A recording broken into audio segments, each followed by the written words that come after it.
I'm Emily, 34. 3 weeks ago, I discovered my own mother excluded me from her 60th birthday party happening that weekend. The worst part? I had already given $700 to my sister Amber, who asked to help with Mom's special birthday dinner. I didn't scream. I didn't break down. Instead, I called the jewelry store and canceled the $4,200 diamond necklace order that hadn't shipped yet. When my mom called crying after Amber told her about the gift that wouldn't arrive, I simply watched the phone ring until it stopped. Since then, the only present she's been getting is silence. Where are you watching from today? Drop your location in the comments below and hit that like and subscribe button if you've ever felt betrayed by your own family. You'll definitely want to stick around for what happened next. To understand how we got here, we need to go back in time. I grew up in a family of 4 in suburban Chicago. My parents, me, and my younger sister Amber. From early on, there was a clear double standard in our house. While I had to work at 16 to buy my own car, my sister got a brand new one at 17. When I needed help with college, I heard that paying my own loans would build character. Amber? My parents paid every cent of her Yale education. Don't get me wrong, I love my family. For years, I told myself it was just my perception, that maybe I was being oversensitive. After all, I was the first to leave home, the first to have a stable job, the strong one, who didn't need as much help. I kept showing up to every birthday, every holiday, every family emergency, always bringing gifts and offering unconditional emotional support. From ages 22 to 34, I sent roughly $30,000 to help my parents with various needs, from medical bills to financing the car my mom currently drives, which I purchased last year when her old one finally broke down. Meanwhile, Amber, now a corporate attorney making 6 figures annually, rarely contributed financially but was always the perfect daughter in their eyes. The pattern was clear, but I refused to see it. You're just imagining things, I'd tell myself while watching my parents fawn over Amber's minor accomplishments while barely acknowledging my promotion. They love us equally, I'd repeat as I wrote another check to help with their expenses while Amber bought herself a luxury vacation. Family is everything, I'd whisper as I drove 2 hours each way to help them with household repairs while Amber was too busy to call. Last Christmas, I spent 3 weeks planning the perfect family dinner. I cooked for days, decorated the house, bought thoughtful gifts for everyone. 15 minutes before dinner, Amber called to say she couldn't make it. Some last-minute work thing. My parents immediately suggested we reschedule. Not just dinner, the entire Christmas celebration. We can't have Christmas without the whole family, my mother said, already removing her coat. I stood there, surrounded by cooling food and perfectly wrapped presents, realizing I wasn't considered the whole family. Still, I smiled and agreed. What else could I do? 2 months later, my father needed emergency dental surgery. The bill came to $3,200. Guess who they called? Not their high-earning lawyer daughter. Me, the reliable one, the emotional ATM. Of course I'll help, I said, transferring the money immediately. My husband James watched this cycle repeat for years. When will you realize they're using you? He asked gently one night after I'd spent hours on the phone talking my mother through using her new smartphone, the one I had bought her for her birthday. They're not using me, I insisted. That's what family does. We help each other. But deep down, I was beginning to wonder if the help only flowed in one direction. Even with this history, I continued trying to earn their love and approval. 2 years ago, when my mom was diagnosed with arthritis, I started visiting every Sunday without fail. I brought home-cooked meals, cleaned their house, and began transferring $450 monthly to help with her medications. I sent the money directly to her account at the beginning of each month. My husband, James, frequently questioned why I kept trying so hard for people who didn't reciprocate. They're my family, I always responded. What else am I supposed to do? But honestly, James's questions had started resonating with me in recent months. Small incidents were piling up. For each of my mother's birthdays, I tried harder. Last year, I saved for months to take her to a luxury spa for a weekend getaway. She canceled at the last minute because Amber invited her to lunch. A 2-hour lunch replaced our planned weekend. You understand, dear, my mother explained. I don't see Amber as much as I see you. I swallowed the rejection as I always did, and we rescheduled, though it never happened. The day after that canceled spa trip, I sat in my car outside their house for 20 minutes, trying to compose myself before going in for my usual Sunday visit. My phone dinged with a notification. Amber had posted photos of her lunch with Mom. They were laughing, champagne glasses raised in a toast. "Best mom ever," read the caption. I wiped away a tear and fixed my makeup. Then I plastered on a smile and walked in with groceries and homemade soup. "Emily, you're late today," my mom remarked, not getting up from her favorite chair. Sorry, traffic was bad, I lied, unpacking the groceries I'd brought. Did you remember the special cream cheese I like? She asked. I had. I always did. That evening when I got home, James took one look at my face and opened his arms. I collapsed into them, finally letting the tears flow. She didn't even thank me, I whispered. Not for the groceries, not for cleaning their bathroom, not for anything. Maybe it's time to set some boundaries, he suggested. I nodded but didn't commit. Setting boundaries meant confrontation, and confrontation meant potential rejection. The thought terrified me more than the slow drain on my emotional and financial resources. So I continued the Sunday visits, continued the monthly transfers, continued pretending that someday, if I just gave enough, did enough, was enough, they would finally see me. 2 months ago, I overheard my mother on the phone with her friend. It's so nice having Emily visit. She's such a help with the housework and groceries. Amber's too busy with her important job to do those things. Just a help with the housework. That's all I was to her. That night, I talked to James about cutting back on my visits, maybe every other Sunday instead of weekly. But when Sunday came, guilt pulled me back to their doorstep, arms loaded with groceries and freshly baked bread. Boundaries are for people who don't love their families, my mother once said when I tried to explain why I couldn't come over on a Wednesday night after working a 12-hour day. I believed her.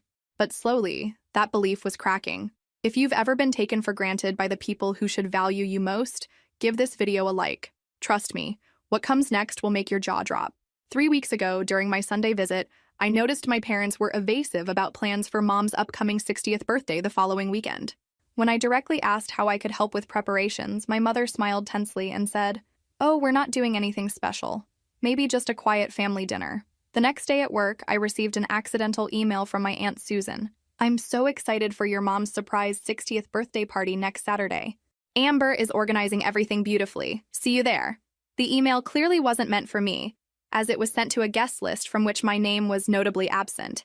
I froze. My own sister was organizing a surprise party for our mother and deliberately left me out, even after asking me for money for a special birthday dinner, and knowing I'd mentioned several times in recent months wanting to do something special for her 60th. I took a deep breath and called my mother with an excuse about needing to drop off some documents at her house next Saturday. "Oh, honey, Saturday isn't good. I'll be busy all day." My heart sank. Something special? There was a pause. "No, just commitments. We can see each other Sunday as usual." I hung up, feeling a knot in my stomach. It was time to stop fooling myself. My hands trembled as I set my phone down on my desk. The office around me continued its normal buzz, but I felt like I'd stepped into an alternate reality. How could they exclude me from something so significant? After all I'd done, all I'd given, not just money, but time, attention, care. "Emily, are you okay?" My coworker Diane was staring at me with concern. "Yes, I'm..." The lie died on my lips. "Actually, no. I just found out my family is having a party without me." Saying it out loud made it real, made it hurt more. "That can't be right," Diane said, pulling her chair closer. "There must be some misunderstanding." I showed her the email, watched her expression change from disbelief to anger on my behalf. "This is deliberate," she said finally. "And you mentioned giving your sister money for this?" I nodded, unable to speak. "Emily, I've listened to you talk about your family for years. This isn't the first time they've hurt you?" She was right. There was the time my parents skipped my graduate school graduation because Amber had a minor cold. The Christmas they gave her a car and me a sweater. The countless times they called for financial help without a word of gratitude. "I've been so blind," I whispered. "Not blind," Diane corrected. "Just hopeful. There's a difference." That afternoon, I couldn't concentrate on work. I kept checking my phone, half expecting an explanation, an apology, an invitation. Nothing came. That evening, I made a decision. I'd verify if this was really happening, if I was truly being excluded. I needed to be absolutely certain before taking any action. I stepped outside the building and called my father. "Dad, I was thinking about Mom's birthday this weekend. What time should I come over?" "Oh," he sounded startled. "We're not doing anything special, just a quiet day." Another lie. "Are you sure? No celebration for turning 60? "Well," he hesitated, "maybe a small dinner with just the 4 of us on Sunday. You know your mother doesn't like big fuss." I swallowed hard. "Right. See you Sunday then." I hung up and stared at the setting sun. Something inside me that had been bending for years finally broke. I decided to check Amber's Instagram, and there it was. She was posting stories while buying decorations for a party. Preparations underway for the best 60th birthday. Topper family is everything. Family is everything. Except me, apparently. I tried calling Amber immediately. She didn't answer. I sent a direct message. Saw your Instagram. Why am I learning about Mom's party through Aunt Susan? Why did you ask me for money for something I wasn't even invited to? She read it and didn't respond. I drove to my best friend Lauren's house without even realizing how I got there. When she opened the door, one look at my face was enough. What happened? She asked, pulling me inside. I explained everything, showing her the email and Instagram posts. And the worst part, I added, is that I already gave Amber $700 2 weeks ago when she asked for money, saying it was for a special birthday dinner for Mom. I never imagined I wouldn't be invited to that dinner. Emily, Lauren said, holding my hands, this isn't normal. It's not just rude or careless. It's cruel, and you don't deserve it. It was the first time someone had validated what I'd been feeling for years, that it wasn't just my imagination, that I wasn't overreacting. Lauren guided me to her couch and put a cup of tea in my hands. I stared into it, watching the steam rise. I knew things weren't right, I whispered. I've known for years, but I kept hoping if I just tried harder, gave more. You can't earn love that should be freely given, Lauren said. And you've been trying so hard for so long. She was right. I'd been working overtime at a job with no paycheck, the job of being the perfect daughter to parents who would never see me that way. What hurts most, I continued, is that they're all lying to me. Mom, Dad, Amber, they're coordinating their stories to keep me in the dark, like I'm not even worth the truth. What are you going to do? Lauren asked. I took a deep breath. I don't know yet, but I can't keep doing this. That night, I scrolled through years of photos on my phone, holidays where I'd traveled miles to be with them while Amber showed up late or not at all. My parents beaming beside Amber in her graduation gown, while my own graduation photos showed them checking their watches. Birthday celebrations where my carefully chosen gifts for them sat unopened while Amber's hastily purchased gift cards were exclaimed over. The pattern was undeniable and heartbreaking. I called the jewelry store where I'd ordered my mother's gift, a stunning diamond necklace that cost nearly 3 months of my salary. The customer service representative confirmed it hadn't shipped yet. Would you like to add a note to the package? She asked. Actually, I said, my voice steady, I'd like to cancel the order. There was a pause. Are you sure? This is quite an exquisite piece. I'm sure the recipient isn't who I thought she was. After hanging up, I sat on my bed feeling lighter than I had in years. The decision to cancel the necklace wasn't about revenge. It was about finally acknowledging reality. I couldn't buy my mother's love no matter how many carats I offered. James found me there, staring at my phone. Amber's posting more pictures of party preparations, I told him. Everyone's been invited except me. He sat beside me, his presence steady and comforting. What do you need right now? He asked simply. I need to stop pretending, I answered, and I need to decide what happens next. I spent the night on Lauren's couch, staring at the ceiling. Thoughts and memories swirled in my mind. All the times I was sidelined, all the excuses I made to defend my family. One moment returned with painful clarity, my high school graduation when I won the top student award. While other families took photos and celebrated, my parents seemed impatient. Later, I discovered why. They'd scheduled a celebration dinner for Amber's debate team admission on the same day. My greater achievement was overshadowed by what wasn't even a major accomplishment for Amber. This pattern continued through adulthood. Whenever I had success, attention quickly shifted to whatever Amber was doing. The next morning, with just 2 days until the party, I made a decision I'd been postponing for years. I would no longer be my family's emotional and financial ATM. No more. First, I called the pharmacy where my mother bought her arthritis medications. I explained the situation and prepaid for 3 months of medication. I wanted to set boundaries, not harm her health. Then, I notified the pharmacy manager I wouldn't be renewing after this period. Next, I called the luxury jewelry store where I'd ordered the birthday gift, a diamond necklace that cost almost 3 months of my salary. Fortunately, the order hadn't been processed for shipping, and I could cancel it with just a small fee. Is it for your mother? Asked the attendant kindly. It was, I replied. Finally, I tried calling Amber again. This time, she answered. Why didn't you invite me to Mom's party? I asked directly. There was a pause. I thought you'd be busy. Amber, you literally asked me for money to help with the party without inviting me. It wasn't like that, she responded defensively. You're overreacting, as always. I realized there wouldn't be an honest conversation. Whatever, just know I canceled the gift I was going to give her. What gift? Amber asked, her voice changing. The diamond necklace I ordered a month ago. The silence on the other end of the line said everything. I sat at my kitchen table after hanging up, my heart racing. This was the first time I'd ever directly confronted the situation. For years, I'd swallowed my hurt, made excuses, pretended everything was fine. Now I'd crossed a line that couldn't be uncrossed. And strangely, it felt right. James came home from work and found me still sitting there, staring at nothing. I canceled the necklace, I told him. And I told Amber I knew about the party. He sat across from me, concern in his eyes. How do you feel? Terrified, relieved, angry, free. All these emotions swirled inside me like a storm. I've spent my entire adult life trying to buy their love, James. Thousands of dollars, countless hours, endless emotional labor. And they couldn't even invite me to a birthday party. He reached across the table and took my hand. What happens now? I don't know exactly, but I know what's not happening. I'm not showing up Sunday pretending everything's fine. I'm not transferring money next month. I'm not being their backup plan anymore. That evening, I wrote everything down. Every slight, every dismissal, every time I'd given and received nothing in return. It filled 5 pages. When I finished, I didn't feel vindictive or vengeful. I felt clear-eyed, maybe for the first time. I also made a list of what I wanted going forward. Not revenge, but respect. Not perfection, but fairness. Not constant access to my resources, but recognition of my value.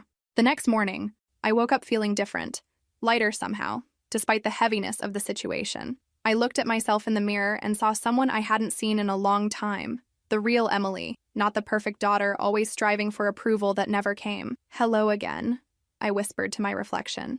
I've missed you. In the days leading up to the party, no one from my family contacted me. Amber probably hadn't told anyone about our conversation. I decided not to show up unexpectedly or create a scene. Instead, I would use this time to reflect on what kind of relationship I wanted going forward. On Saturday, the day of the party, I turned off my phone and went with James for a weekend retreat. I needed space to think without the constant pressure of being available for my family. When we returned Sunday night and I turned my phone back on, there were dozens of notifications. James was by my side as I checked the messages. Apparently, the jewelry store had called my mother Saturday morning to confirm the cancellation, not realizing it was the day of the party. Amber, who had mentioned to everyone that I would be giving a special gift, was caught off guard. The first messages were confused. Was there some problem with the gift you mentioned? Then, more direct. The jewelry store said you canceled the order. Did something happen? And finally, a manipulation attempt. We missed you so much at the party. Why didn't you come? Everyone was asking about you. This last one almost made me laugh. If they were really missing me, why hadn't anyone invited me? How could they ask about me when they didn't even know I was supposed to be there? The last message was from an hour ago. Emily, I'm worried. Please call when you can. I decided I would respond tomorrow. Tonight was for me. I couldn't help but feel a certain satisfaction. Not at hurting my mother. That wasn't my intent. But at finally disrupting the pattern that had defined our relationship for decades. For once, I wasn't playing my assigned role of giver, fixer, enabler. They're in shock, James observed, scrolling through the messages. They can't believe you're not following the script. He was right. The script had always been clear. Emily gives, everyone takes. Emily sacrifices, everyone benefits. Emily gets hurt, everyone carries on. What exactly did the jewelry store say to your mom? James asked. I don't know, I admitted. But I'm guessing they mentioned the diamond necklace. We both knew what that meant. My mother now knew exactly what she'd lost through their deliberate exclusion of me. That night, I slept better than I had in months. No anxiety dreams about disappointing my family. No waking up wondering if I'd done enough, given enough, been enough. Just peaceful, restorative sleep. The next morning, I looked at myself in the mirror and saw subtle changes. My shoulders weren't hunched with tension. The worry lines between my eyebrows had softened. I looked unburdened. I dressed with care in a bright blue dress I rarely wore because my mother once commented it was too bold for me. I applied makeup, did my hair, put on jewelry I'd bought myself, small acts of self-care that felt revolutionary. You look different, James said when I emerged. I feel different, I replied. Like I've set down something heavy I've been carrying my whole life. At work, colleagues noticed too. New haircut? Asked Diane. New perspective, I answered with a smile. Throughout the day, my phone buzzed with more messages from my family. I read them but didn't respond. Each message revealed their confusion, their disbelief that I wasn't rushing to explain, apologize, make things right. For the first time, I wasn't managing their emotions. I was honoring my own. After work, I went shopping. Not for gifts for others, but clothes for myself. I bought things I loved without wondering if they would meet with approval. I spent money on myself without calculating how many medications or groceries it could buy for my parents. Small acts of rebellion, small steps toward a new reality. On Monday, I opened my banking app and did something I should have done long ago. Created an investment fund with the money I would normally spend on my family. Self-worth fund. I named it, and James smiled when he saw. I'm proud of you, he said. You've been talking about setting boundaries for at least a year. Maybe this was the push you needed. It was true. This wasn't an impulsive decision based on a single incident. It was the culmination of years of imbalance. The latest in a long list of moments when I was treated as secondary. In the afternoon, the doorbell rang. My mother was at the door. Something rare. She never came to my house without notice. Emily, can we talk? Her voice was soft, eyes red from crying. I let her in, offered water, and we sat in the living room. Yet, why did you cancel my gift? And why didn't you come to my party? I kept my voice calm. I didn't come to your party because I wasn't invited. She seemed genuinely shocked. Of course you were. Amber said she had talked to you. No, Mom. Amber never invited me. I found out about the party through an accidental email from Aunt Susan. When I confronted Amber, she said she thought I would be busy. She hesitated, processing. There must have been a misunderstanding. And what about the necklace? I asked, changing the subject. What? The diamond necklace that Amber told the jewelry store you two would give together? In the photos, you're wearing a new necklace. My mother instinctively touched her neck, where she wore a simple necklace. Nothing like what I had ordered. Amber bought this for me. She said you two had planned something together, but there was a problem. And there it was. Final confirmation. Amber had not only excluded me from the party, but also lied about a joint gift. Mom, I didn't plan anything with Amber. I chose a diamond necklace for you, alone. But when I discovered I wasn't welcome at your celebration, I decided my money and affection would be better invested elsewhere. My mother's face went through a series of emotions I'd seen countless times before. She opened her mouth, closed it, then tried again. Surely there's been a misunderstanding, she said weakly. The only misunderstanding, I replied quietly, is that I thought I was valued as a daughter, not for what I could give, but for who I am. She recoiled slightly, as if I'd physically struck her. In all our years of dysfunction, I'd never been this direct. That's unfair, she whispered.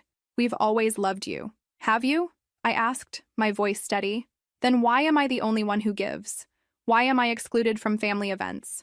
Why is Amber's word always taken as truth while mine is questioned? Why did you believe her lies without ever checking with me? My mother looked genuinely confused, as if these questions had never occurred to her. We don't.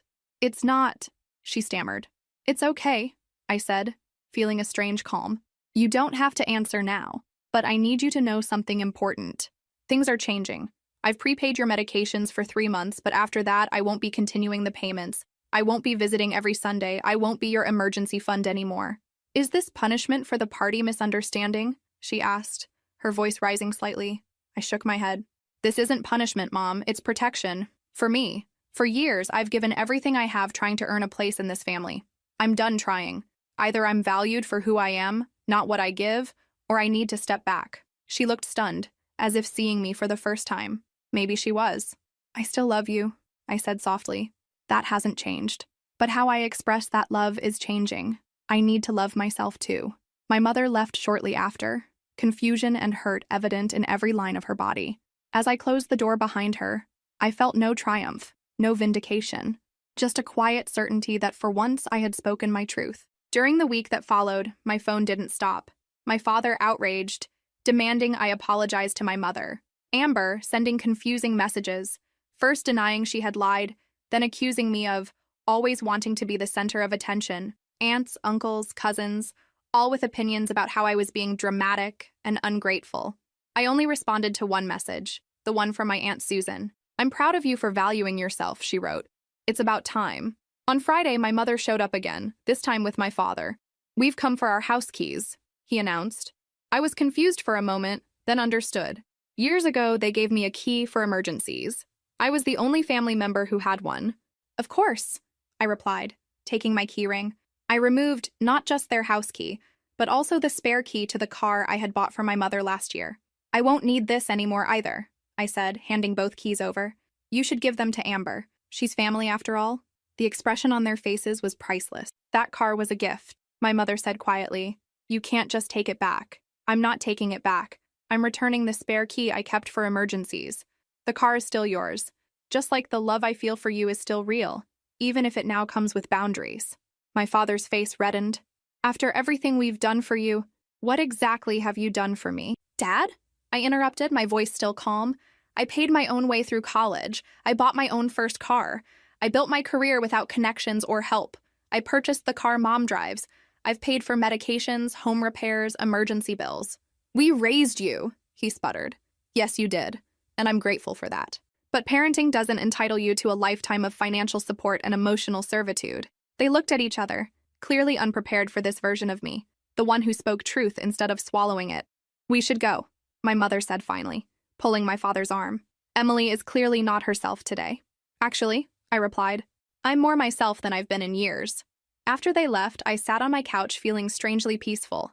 The confrontation I'd feared for so long had happened, and I'd survived. More than survived, I'd stood my ground. James came home and found me there, smiling. They came for their keys, I told him. I gave them back, plus the spare to Mom's car. How did it go? He asked, sitting beside me. They're shocked, confused, angry. But for once, I didn't absorb all those emotions. I just let them feel what they feel. He put his arm around me. That's huge, Em. It is, I agreed. For the first time, I didn't make myself smaller to make them comfortable. I didn't apologize for having needs and boundaries. What do you think happens next? He asked. I leaned against his shoulder. I don't know. Maybe they'll reflect and realize how one-sided things have been. Maybe they'll double down and paint me as the villain. Either way, I'm done playing a role that destroys me, just to maintain their comfort. That night, we ordered takeout and watched a movie. Small pleasures I'd often denied myself because the money could help my parents. As the credits rolled, I realized something profound. I wasn't just setting boundaries with my family. I was reclaiming parts of myself I'd surrendered long ago in the quest for their approval. A month passed. The monthly payments I made stopped, though the medications were guaranteed for 2 more months. The Sunday visits ended. The silence was deafening, but also strangely liberating. Then, on an ordinary Tuesday, I received an email from my father. Attached was a document listing the major expenses he could remember having for me, from limited financial support in college to childhood birthday parties. The approximate total, $40,000. The subject of the email, family contributions. I showed James, who was horrified. They can't be serious, but they were. In the message, my father explained that since I had questioned their love, he wanted to show me how much they had invested in me over the years. It was the last desperate attempt to manipulate me, to make me feel guilty. A year ago, it would have worked. I would have cried, begged forgiveness, promised to help again. Instead, I created my own document, listing each significant contribution I'd made since I started working. The car, the medical bills, the home repairs, the weekly groceries. The approximate total, $55,000, not counting time and emotional support. I replied to the email with my own document. The subject, love isn't quantified, but since you insist. I didn't expect an immediate response, and I didn't get one. When I showed Lauren what my father had sent, she was speechless. They billed you for raising you? She finally asked. I don't even have words. It's actually clarifying, I told her. They see our relationship as transactional. They believe they're owed something for doing what parents are supposed to do. And you? She asked. What do you see? I thought about it. I see years of trying to earn love that should have been freely given. I see myself emptying my bank account and my heart, hoping to buy belonging. That evening, I sat on my patio watching the sunset. For the first time in my adult life, I wasn't anxiously checking my phone for messages from my family. I wasn't calculating what I could sacrifice to help them. I wasn't rehearsing explanations and apologies. I was just present, breathing, being. My phone rang. Amber. After a moment's hesitation, I answered. Did you get Dad's email? She asked without preamble. I did, and I responded. She was quiet for a moment. He's furious. I imagine he is. Truth often has that effect. Emily, her voice softened. This has gone on long enough. Just apologize and things can go back to normal. That's the thing, Amber. I don't want things to go back to normal. Normal was me giving everything and receiving nothing. Normal was me being excluded from family events but expected to finance them. Normal was broken. She sighed dramatically. You're being ridiculous. It was one party. It wasn't just one party, I said quietly. It was a pattern. A pattern I'm no longer participating in. After we hung up, I blocked her number. Not forever, but for now. I needed space to strengthen my resolve without constant attempts to pull me back into old patterns. That night, I dreamed of standing on a cliff edge, my family behind me, a vast unknown ahead. In the dream, I wasn't afraid. I stepped forward into the air and found I could fly. I woke with the sensation of freedom still tingling in my limbs. 6 months passed. The story of my transformation isn't one of revenge or vindication, but of quiet rebuilding. The money I previously spent on my family now went to my investment fund and weekly therapy. I realized years of manipulation and favoritism had distorted my view of love and relationships. Amber tried contacting me several times. In her last message, she finally admitted the truth. "Yes, I lied about having invited you," she wrote. "But I only did it because you always try to impress everyone with your expensive gifts and your perfection. Since we were children, you've always been the exemplary daughter. Perfect grades, stable career, happy marriage. Meanwhile, I'm divorced, in debt despite my salary, and always being compared to you. When Mom turned 60, I finally wanted to be the one giving something special, without you overshadowing everything." The message hit me unexpectedly. All those times I thought Amber was the favorite. She felt exactly as I did. Inadequate, competing for our parents' love. The difference was that she chose to manipulate, while I chose to sacrifice. I replied only, "I hope someday we can talk without competition. There's enough room for both of us to be loved." As for my parents, the silence lasted 4 months. Then I received a card in the mail. Inside, a simple request. "Can we talk?" I met them at a neutral cafe. The conversation was difficult, with many tears and some defenses still raised. But it was a start. We haven't returned to what we were before. That relationship was unbalanced and unsustainable. Instead, we're slowly building something new, based on mutual respect and clear boundaries. I don't pay their bills anymore. I don't visit every Sunday. But when we see each other, it's because we all want to, not because I feel obligated. Over brunch last month, my mother asked about my investment fund. "It's growing," I told her. "I'm saving for a down payment on a rental property." "That's wonderful," she said, and seemed to genuinely mean it. No comment about how I could be helping them instead. No guilt trip, just recognition of my goals. My father is taking longer to adjust. He still occasionally makes comments about how they're managing without my help. But even this is progress. They are managing. Their world didn't collapse when I stopped being their safety net. Last week, Amber and I met for coffee, our first one-on-one conversation in over 6 months. It was awkward, tense at times, but also revealing. "I always thought they loved you more," she admitted. "You were the reliable one, the successful one." "And I always thought they loved you more," I replied. "You were the one they made sacrifices for, the one whose needs always came first." We looked at each other across the table, two women who had spent decades misreading the same situation, both feeling unloved, both reacting in different ways, her through manipulation, me through overgiving. "Maybe," I suggested, "they just didn't know how to love either of us properly." She nodded slowly. "Maybe we didn't know how to love ourselves." It wasn't a perfect reconciliation. We have years of competition and hurt to work through. But it was an honest moment, perhaps our first. The diamond necklace refund? It funded my first solo trip to Europe. The photos are on my Instagram. The sparkle in my eyes is worth much more than any diamond. So if you're watching this and related to my story, I want you to know, setting boundaries isn't selfish. It's self-preservation. Sometimes silence is the most valuable gift you can give to yourself. Because in the end, the only relationship you can't escape is the one with yourself. Make sure it's a relationship of respect, of love, of truth. Where are you in your journey of setting boundaries? Drop a comment below if this story resonated with you, and subscribe for more authentic conversations about family dynamics. Remember, you don't have to set yourself on fire to keep others warm. 1 year after the birthday party incident, I received an invitation in the mail. Cream-colored envelope, formal cardstock inside. My mother's 61st birthday celebration. This time, my name was on the invitation. I stood in my kitchen, turning the card over in my hands, feeling strangely detached. A year ago, this would have meant everything. Validation, inclusion, proof that I mattered. Now, it felt like just an invitation. James found me still standing there. "You don't have to go," he said gently. "I know," I replied, and that knowledge made all the difference. I decided to attend, not out of obligation or hope for approval, but as an autonomous adult making a choice. I bought a modest but thoughtful gift, a first edition of her favorite book. Not a car, not a diamond necklace, just a meaningful present within reasonable boundaries. The party was smaller than last year's affair, just family and a few close friends. When I arrived, there was an awkward moment at the door. No one quite knew how to act around this new version of Emily, who didn't desperately seek approval. "You came?" my mother said, genuine surprise in her voice. "I was invited," I replied simply. Throughout the evening, I noticed subtle changes. My father didn't ask for help with house repairs or hint about financial troubles. My mother didn't monopolize my attention with lists of needs and complaints. Amber still preened and performed, but I could now see it for what it was, her own version of the same desperation I'd once felt.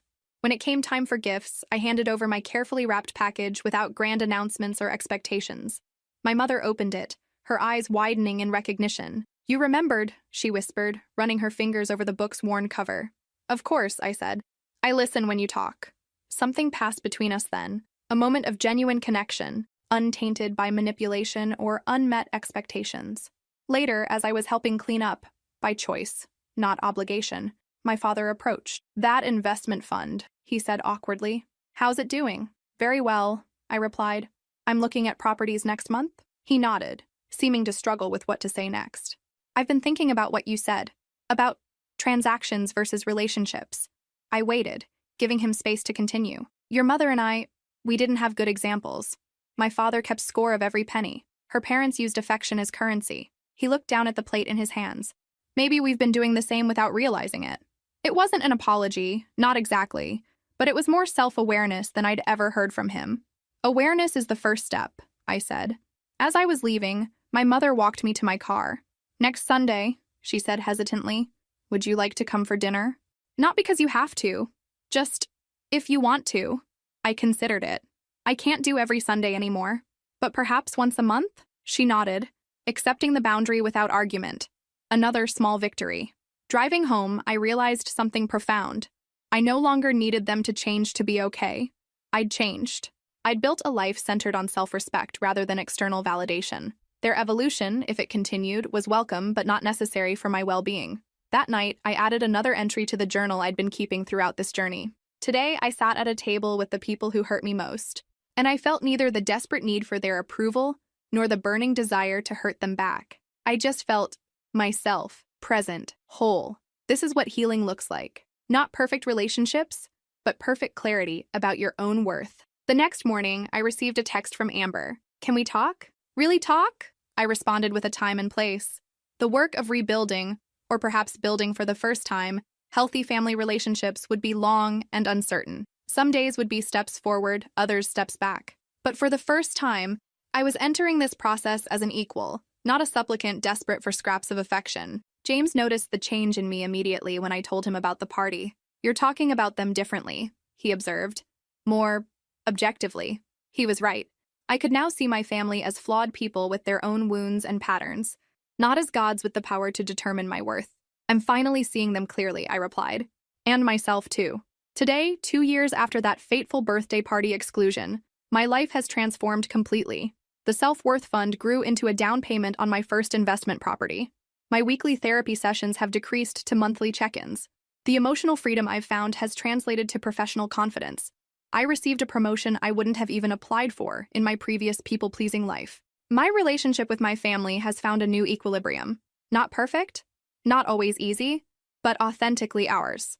We see each other monthly for dinner, a frequency that feels supportive without being draining. I bring dessert or wine, not checks or credit cards. When financial topics arise, I change the subject. They've learned I'm no longer their safety net. Amber and I have developed something we never had before, an actual sisterhood, not a competition. We still have moments of tension and old patterns occasionally resurface, but we now have tools to recognize and redirect them. Last month, she called me before purchasing an expensive gift for our mother. "Is this about Mom or about proving something?" I asked gently. She was quiet for a moment. "Maybe a bit of both," she admitted. "Old habits." "Buy her something meaningful, not impressive," I suggested. "That's what actually matters." The most profound change, however, is internal. I no longer measure my worth by what I give or how much I'm needed. I've learned to recognize manipulation tactics quickly, not just from family, but in all relationships. I can say no without guilt and yes without resentment. Last week, my mother called with news. She'd started therapy. "I want to understand why I treated my daughter so differently," she said. "I don't want to lose either of you." It was the most honest thing she'd ever said to me. My father is changing more slowly. Old patterns are deeply ingrained, but he no longer sends me itemized lists of expenses or expects financial contributions. Recently, when their water heater broke, they handled it themselves without calling me. A small but significant shift. The journey hasn't been linear. There have been painful conversations, temporary estrangements, tearful reconciliations.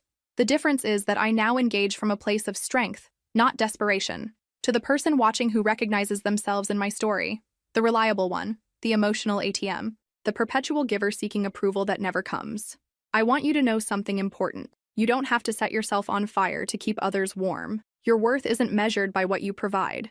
And sometimes the most loving thing you can do, for yourself and others, is to stand firmly in your truth. The diamond necklace I never gave became a symbol of my transformation. With the refund, I not only traveled to Europe, but also bought myself a small gold pendant inscribed with the words, "I am enough." I wear it daily as a reminder that no external validation can replace self-respect. My relationship with James has deepened through this journey. He's seen me at my most vulnerable and my most powerful. Recently, he remarked that I laugh more easily now, take up more space, speak with more conviction. "You're not shrinking yourself anymore," he observed. He's right. I spent decades making myself smaller, quieter, less needy, contorting myself to fit the role of perfect daughter. Now I stand tall in my authentic self. Last month, I started volunteering at a women's center, leading workshops on financial independence and healthy boundaries. Sharing my story has helped others recognize patterns in their own lives.